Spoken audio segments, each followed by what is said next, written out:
Time to leave Hanwell and the bearded tits in the morning. Hopefully the traffic won't be too bad. Okay, farms happen. But eventually we got to Catcot. When I was last here in the summer, I saw cat egret quite regularly, following the cows around the field diligently, as their name would suggest.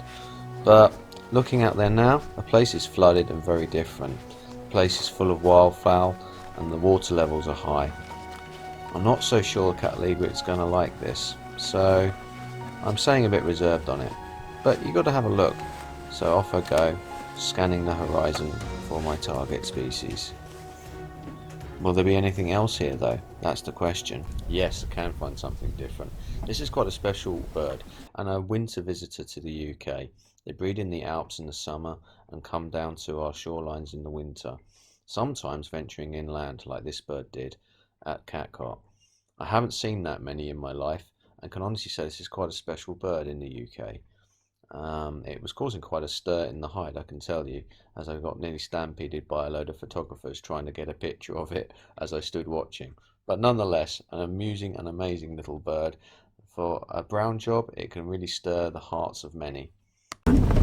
So we're just leaving Catcot now, and my sat nav's talking, so I'm going to try to talk over it. Saw bird 60. Bird 60 was an excellent bird. It was a water pipit, and I had a bit of a job with them last year, so it's really nice to catch up with one of them so early in the year and so easily. So on that high, we're now off to the next location to hopefully see some really big birds, complete opposite of what we've just seen. So fingers crossed we get them, but if not, we'll just have a good time anyway.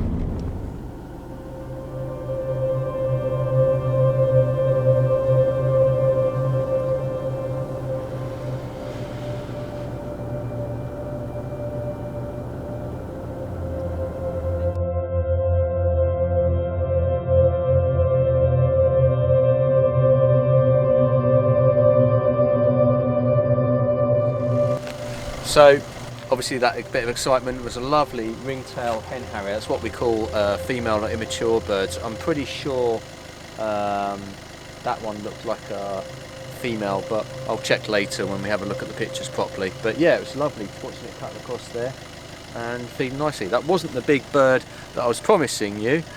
I was hoping to find common crane out here, but we've not found them yet. So we're going to keep looking and see if we can find some common cranes. But yeah, great afternoon so far, really getting some good birding in. Towards us. Yeah, there they go. In fact, that marsh area, I think he scared everything up and then they flew up. Okay. Hard left, and they're quite high in the three together now.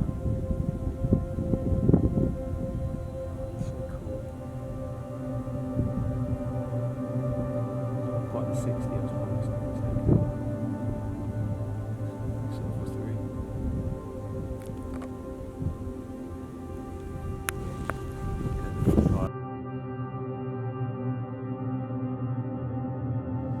Okay, so we're just heading back now, and we did see the cranes. They were, as my camera woman pointed out to me, very distant, and that is correct, they were very distant, but at least we got to see them.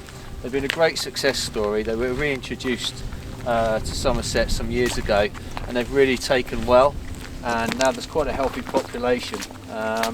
Unfortunately we only managed to see 3 birds today, but I know there's a lot more out there that's just very hard to find, and also it's a lot of private land, so you've got to be very careful about that as well when you come into the levels looking for them. But no, excellent. So we're going to go on now. It's getting quite late, it's about 3 o'clock in the afternoon. Bear in mind we started at about 6 o'clock this morning. We're going to just try and get a few more species from another little local nature reserve, and then after that we're going to assess the situation and see if we want to carry on or not.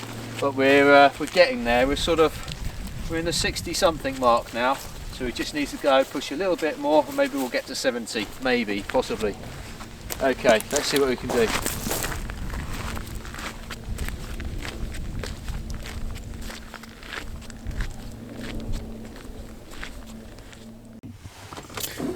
Okay, cool. So we've just pulled into this reserve. We've just finished there now. That was 2 new species to the list. I'm 1 away from 70, but honestly the light is going, the day is failing, and so is our energy level, so we're off home. But the good news is when we get home there's potential of maybe 1 or 2 new birds for the day at home in our own garden, because we haven't actually seen cold tit or nuthatch today, mainly because these are quite forest dependent birds. So if we get back in time, and it's a big if because we are pushing the daylight here, we may be able to get the day up to 70. Let's see how we do.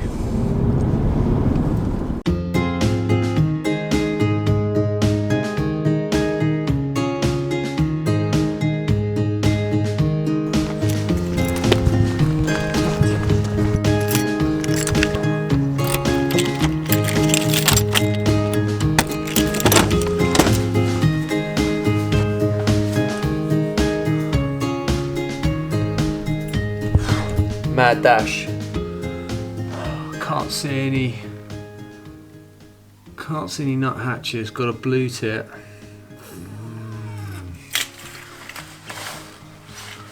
Might have to do a lastminute.com feed. The feeders look a bit empty too. Let's try that. Okay, sometimes you just have to admit defeat. I ran from the car. There's still light, but the birds are going to sleep now. It's getting on towards 5:15, and that's what happens, you know. Birds have to sleep too. So we didn't make it to 70. By 1 bird we were out, but we still got to midnight. You never know. We've got to go to the supermarket in a minute. Maybe a barn owl will fly past the car. Not likely, but we can hope and dream for these things, hope and dream. And that's the thing about birding, you never know when the next bird's going to come along. So until next time, hope you enjoyed this, and see ya.